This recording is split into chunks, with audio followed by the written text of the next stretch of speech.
So, Jill, you started your company when you were an undergraduate. You were at Columbia, and you started catering, right? Yeah, well, when I moved to New York to go to school, I was really, really into food. And my last year, a family who I babysat for knew that I was really into it and asked me to come over once a week and like just make a bunch of stuff that they could have in their fridge. So I started doing that, and kind of like one thing led to another. And by the time I graduated, I was doing that for 4 families. Wow, so you cook for like the whole week? Exactly. So I would go over there, groceries in hand, and make like 8 dishes that they could kind of just like mix and match. And that's exactly what my service does now. So it was... And your service, for those who don't know, is called? It's called the Culinistas. Uh-huh.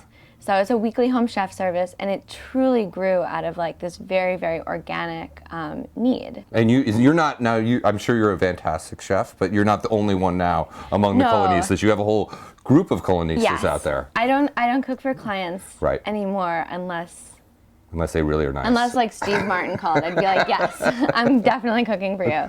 But no, I have about 6 chefs in New York, 4 in LA, and 3 in Chicago. And how long ago did the company start? I started it in 2006. Wow, so you've gone on 5 years. You've made it to some degree. I know, I like made it over right, the hump. But you also travel a lot, right? Your first cookbook you wrote in Madagascar. In Madagascar. Yeah. And before the movie came out, I assume. Pre-Madagascar. You discovered the island. Yeah. And so for people who don't know, and I couldn't guess what the cuisine of Madagascar is like. What sort of is it? Well, it's a blend of what the people are. So it's sort of half Indian and half African, which makes for like sort of African techniques of drying and frying and that sort of thing, but using Indian spices.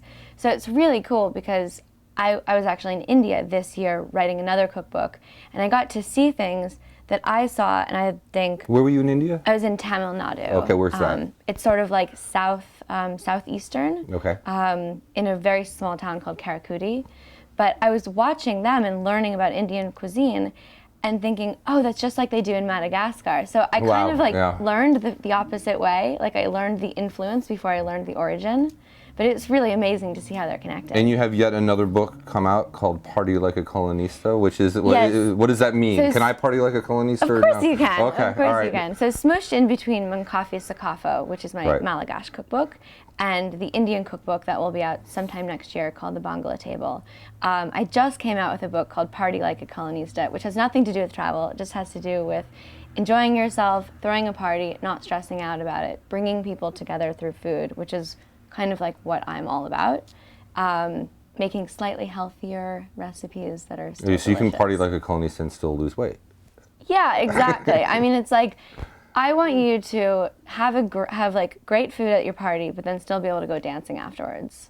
Now, you do all these sorts of things, and you also do some television. And what do you, if you wake up in the morning, what do you say?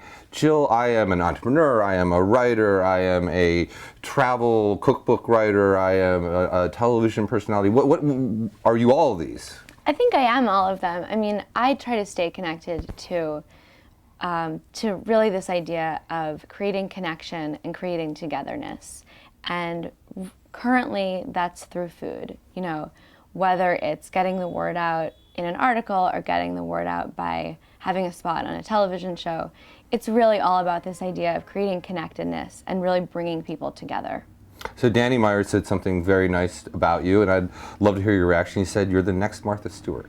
That is very nice, and I'm honored. I'm absolutely honored. And there are some strange parallels. There are some strange parallels. We both kind of modeled our way through high school, and we both went to Barnard, and we both started our empires, shall I say, with a catering company. You can say empire, I think. Yeah, I mean, she's amazing. This is Forbes, you should have an empire, right? That's right, exactly. Yeah. It might be a tiny bit smaller, but... It's growing. I do split time between New York and LA. There you go, bi-coastal. And so, exactly. Would you consider yourself at this point a success? Have you made it, or are you still striving, or...?